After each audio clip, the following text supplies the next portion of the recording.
everybody, Coach Scott here. Today I want to talk to you about the power of your words. The power of your words. The Bible says that the life and death is in the power of the tongue. And it also says that reckless words pierce like a sword, but the tongue of the wise bring forth healing. And your words have incredible power. So anytime you speak something, whether it's negative or whether it's positive, you are giving life to what you are saying. And so many people go around talking negative about themselves and about their family, about their relationships, about their job, about their future.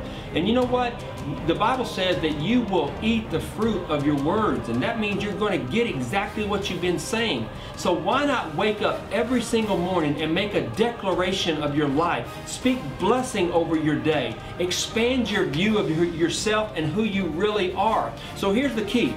You've got to send your words out in the same direction as you want your life to go.